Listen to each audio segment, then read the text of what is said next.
Hello again. I hope you all enjoyed the 888 breathing meditation exercise.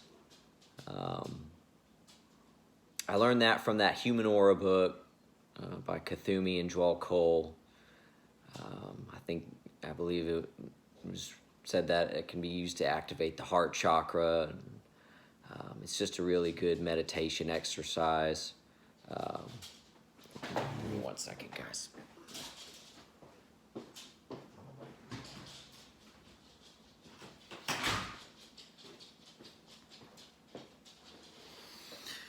I had to let one of my dogs out.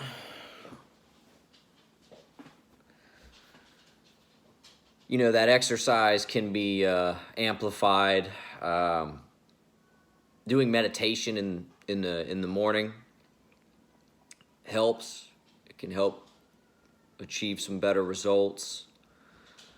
Facing east can help. And drinking some water. Drink a glass of water before you meditate in the morning. And doing it in a fasted state can help before you eat breakfast, right? Before you break the fast. It can help enhance the results. You know, when I started on this path, and that's what I'm going to talk about today, is the path. I've been on it a couple of different times. The first time I was put on it, I was around like 4 years old. But most recently, I'd say I got back on the path a couple years ago, really when a lot of the memories started coming back. I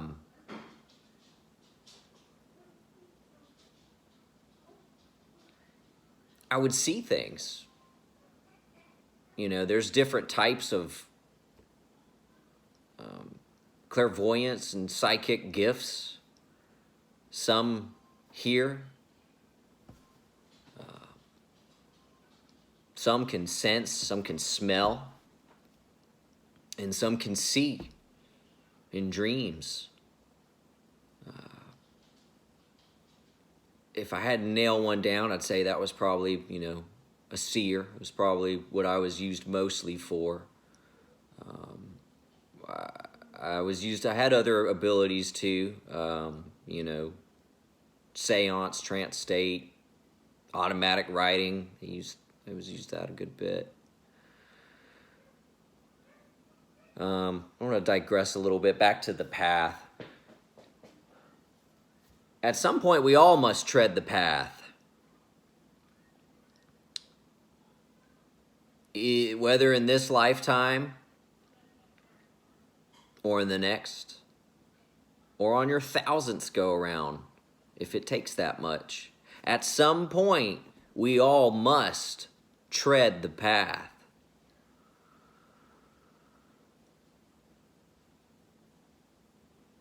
The soul's eternal. Reincarnation is definitely a real thing. Which is why, again, I'll reiterate, at some point, we all tread the path. There's different paths. It's not just one.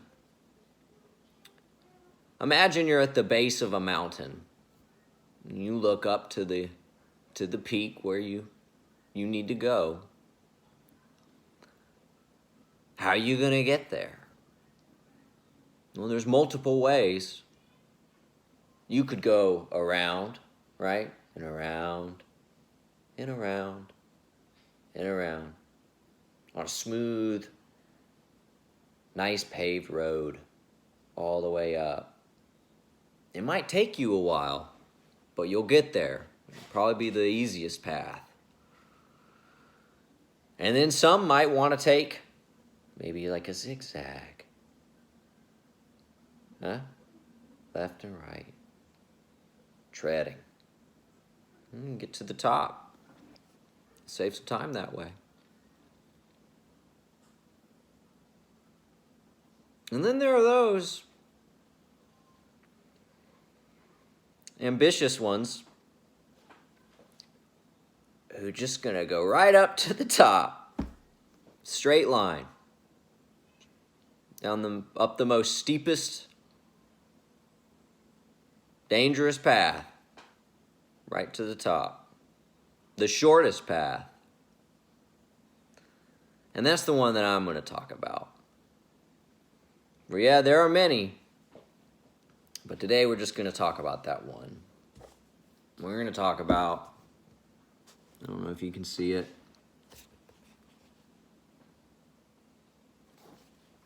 El Moria's path. Chohan of the First Ray. It's not for everyone. It requires looking in, like I said earlier and have said a couple of times, and it requires discipline. To give a brief history of who El Moria is,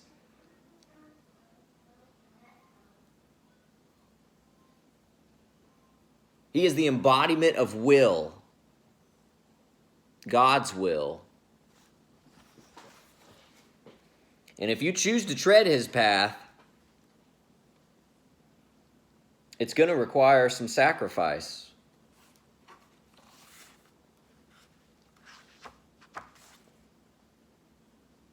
Like Jesus said, narrow is the way and few be that tread it.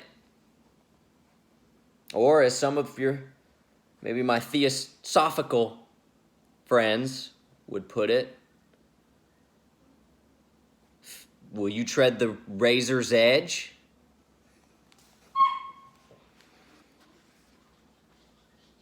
People who read that stuff will know what I'm talking about. I read it. You'll know who I'm talking about too. The razor's edge. It's going to require discipline. If you're the kind of person that has to drink with dinner, El Moria's path's not for you. Drink alcohol. If you're the kind of person that has to rely on a substance to get you through the day, an antidepressant medication, smoking a joint, El Moria's path's not for you. One second.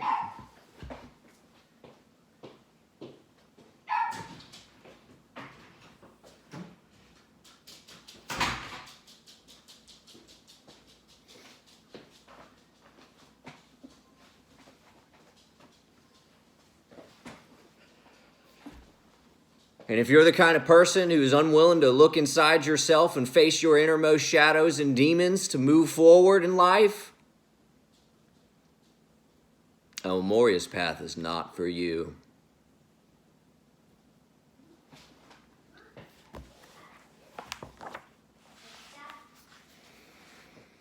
I'm going to read a little bit of this book.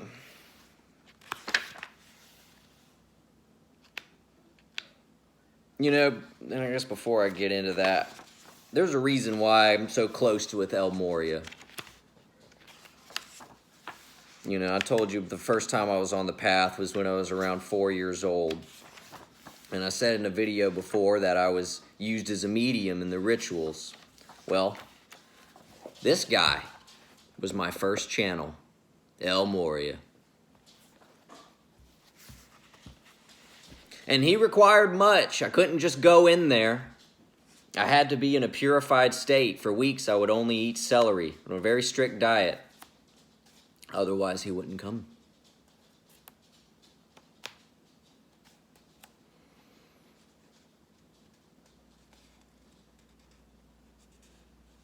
But nevertheless, we'll go into the Word.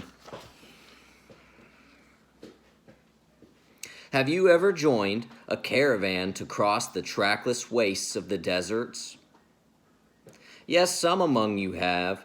I joined one once, following a star, hoping to find a Christ, and I was rewarded. I remember well the preparations of the leader of that caravan who agreed to accept, on certain terms, pilgrims from various parts of the world who chose to band their strengths together and then, after the goal was reached, to go their several ways. I remember how fierce this leader was. I remember thinking at the time, how heartless! For I had not in my conscious mind a memory of the desert, the wasteland, and conditions of nature against which the puny form of the physical body would be required to stand. He was a rough man, and an uncouth one, and he spoke in rough terms. He asked us, each one, if we carried with us a knife. And someone asked, why? He said, it is better to die upon the knife than to die of thirst in the desert if you should weaken, because we cannot stop. We must be on our way. Some among our number left the band. He examined well that we carried. He insisted that those who carried too much of worldly goods unload their camels or their horses and place in their stead plain water. There was grumbling because in the exchange of costly goods was money and interest and reward. Some there were who hid those worldly goods in the skins in place of water, and they died upon the desert.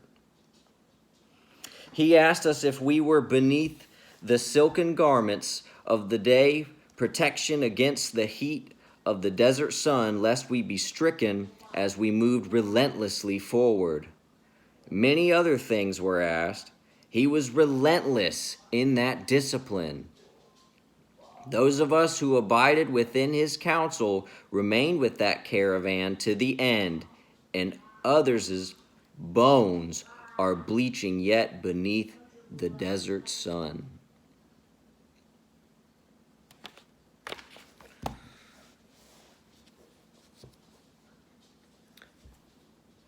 One of El Moria's incarnations was one of the wise men that came and saw baby Jesus and presented him with a gift.